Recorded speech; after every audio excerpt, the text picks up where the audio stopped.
Welcome to The Explainer. Today we're diving into a genuinely fascinating journey through some of the most influential ancient literature in human history. We're going to trace this epic narrative from a completely flooded Earth and a single lone surviving family, all the way to the mapping of early ancient civilizations, all based on Genesis chapters 8 through 10. Whether you're already a huge history buff or just curious about how ancient humans understood anthropology, there is an absolute ton to unpack here, so let's get right into it. Here's how we're going to break this down today. We'll start with a post-flood new beginning, move into the Rainbow Covenant, discuss a flawed patriarch, and then examine the Table of Nations. After that, we'll look at mapping the three sons, and finally, wrap up with the legacy and limitations of these ancient texts. Part 1. A post-flood new beginning. Okay, let's dive into this. To really grasp the macro-level history here, we first need to ground ourselves in the immediate, frankly terrifying reality of Noah and his family just stepping off the ark. I mean, picture this scene. The earth is completely devastated. The only surviving animals are the ones that literally just walked down the ramp with Noah. But despite this intense scarcity, the very first thing Noah does is build an altar and sacrifice some of those precious few animals. He does this to show profound gratitude, acknowledging that their survival was a massive act of grace. And the text tells us God is moved by this act and makes a huge promise to never destroy the earth with a global flood again, officially securing the environmental stability of the planet, like the changing of the seasons, for as long as the earth remains. Moving on to Part 2. The Rainbow Covenant. So, this new beginning, it wasn't just hitting the reset button.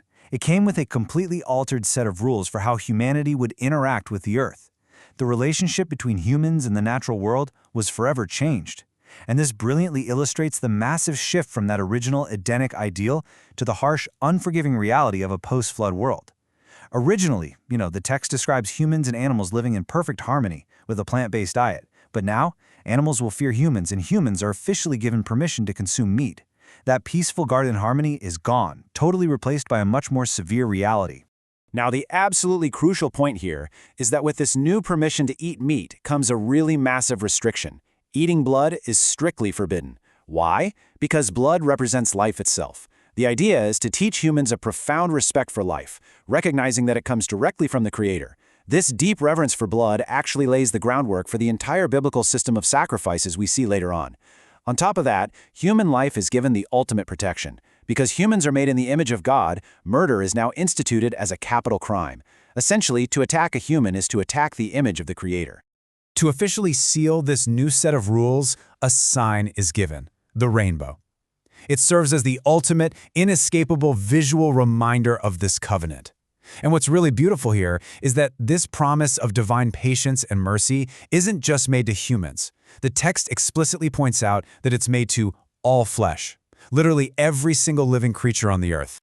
All right, Part 3, a flawed patriarch.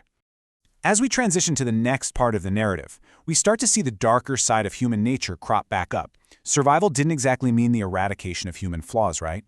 Noah, the righteous survivor, plants a vineyard, drinks way too much wine, and ends up lying naked in his tent. It is a really stark reminder that even the great heroes of ancient texts are deeply, deeply flawed. His son Ham walks in, and instead of helping out, he essentially mocks or disrespects his father by going out and telling his brothers. Shem and Japheth, however, take a garment, walk backward into the tent, so they don't see him, and respectfully cover their father to preserve his dignity. This whole incident leads directly to the infamous curse of Canaan, where Noah curses Ham's son, Canaan. Now, it is incredibly important to state neutrally and historically that for centuries, this specific text was completely weaponized to falsely justify slavery and racial prejudice. But if you look strictly at the source material, this curse had absolutely zero to do with biology or race. It was actually a socio-political text targeting a very specific ancient nation, the Canaanites, whose later historical practices the Israelites strongly opposed. So it was a localized historical pronouncement, not a racial one. Which brings us to Part 4, the Table of Nations. So, having looked at all that intimate family drama, it's time to zoom all the way out from that single tent to the sprawling macro-level genealogical records of Genesis 10. This is widely known as the Table of Nations. Now, what's really interesting about this is the exact number of descendants listed. If you sit down and actually count the nations descending from Shem, Ham, and Japheth in this chapter, it totals exactly 70. So why 70? Well, in ancient Near Eastern literature, numbers are rarely just strict biological censuses. They're usually highly symbolic. And the number 70? That represents totality. We see this pop up everywhere in ancient texts. The 70 descendants of Israel that went to Egypt, the 70 elders at Mount Sinai, even the 70 gods in ancient Canaanite mythology. By listing exactly 70 nations, the authors were using a widely understood cultural symbol to basically say, hey, this is everyone. This represents the total, completely unified human family. Let's move to part 5, mapping the three suns. Let's see how this actually builds into an entire worldview. For centuries, early scholars and historians attempted to use this specific list of 70 nations to geographically map the entire known world. If we look at how ancient and medieval scholars categorize this, we get this really fascinating matrix. They took the diverse, scattered peoples of the known world and categorized them as branches of just 3 patriarchal lines. You have Shem, who is traditionally associated with the Middle East and Asia, giving rise to the Assyrians and Hebrews. Ham was associated with Africa and Canaan, linking to the Egyptians and Cushites, and then Japheth was tied to Europe and Asia Minor, connected to the Greeks and Thracians. But this wasn't just about drawing maps, right? It was deeply theological and philosophical. The 10th century scholar Saadia Gaon captured this idea beautifully. He wrote that we actually find solace in this genealogy because it allows us to see all of mankind as a single tree planted by God, whose branches have just spread out across the earth. The unique, unifying purpose of the Table of Nations was to remind ancient readers that despite living in completely different lands and speaking different languages, they were all fundamentally deeply connected.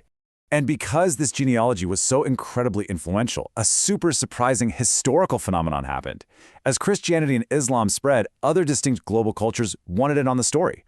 I mean, they literally invented their own fourth sons just to write themselves into this famous ancient genealogy. Islamic traditions mention a son who refused the ark named Yam or Canaan. Irish mythology claims Noah had a son named Bith who tried to colonize Ireland. The Anglo-Saxon chronicles, they traced their lineage to a son named Scapha, born right there on the ark. It really shows how desperately human cultures just want to feel connected to a grand, unified origin story. Finally, part 6, legacy and limitations. As we move into the modern era, we really need to examine this text through a more critical lens, shifting from ancient theology to modern anthropology. So, I pose this pivotal question directly to you. Does this ancient genealogy actually hold up to modern science? Can we realistically trace all of human genetics and migration back to just 3 stationary branches? Well, the short answer, from a scientific standpoint, is no, not at all. There are major anthropological problems with taking this text as a literal genetic map. For one, nations are not stationary, they migrate constantly. Populations mix multi-ethnically all the time, and languages are frequently just adopted by outside groups. Furthermore, the Table of Nations only covers the Mediterranean and Near Eastern world. Entire ancient civilizations are just completely missing from this list. Native Americans, East Asians, Sub-Saharan Africans, Northern Europeans, they simply aren't there. Mapping human genetics strictly through stationary patrilineal descent just doesn't align with how incredibly fluid human history actually is. Unfortunately, the failure to recognize the symbolic nature of this text had some pretty severe consequences later on. In the 1780s, scholars at the Göttingen School of History completely misused the Table of Nations to divide humanity into color-based racial categories. This is where we get obsolete terms like Caucasoid, Mongoloid, and Negroid. It was essentially an attempt to force a biological framework onto what was supposed to be a theological text, creating these rigid racial terminologies that are completely rejected by modern science today. So what exactly is the true academic value of Genesis 10? Well, modern scholars recognize it not as a genetic map, but as an etiological mythic text. It uses lineages to essentially organize the known world of its ancient authors. Think about it. In a time when nations frequently viewed foreigners as entirely different, almost lesser species, this text acted as a revolutionary socio-political manifesto. It literally rooted all of humanity in a state of primordial equality. And why this matters? The big takeaway from this explainer is that the Table of Nations serves as a profound ancient reminder of our shared, unified human condition. It looks out at a vast, diverse, and often very divided world, and it dares to declare, hey, we all come from the exact same tent. It challenges us to see the multitude of humanity as a single, connected, individual family. Our world today is infinitely more connected, yet honestly, sometimes it feels just as fractured as the ancient world did. So I want to leave you with this final thought to ponder. If an ancient writer tried to map the entire human family today, incorporating all of our modern migrations, the genetic mixing, and our incredible shared history, how many branches would our tree have now?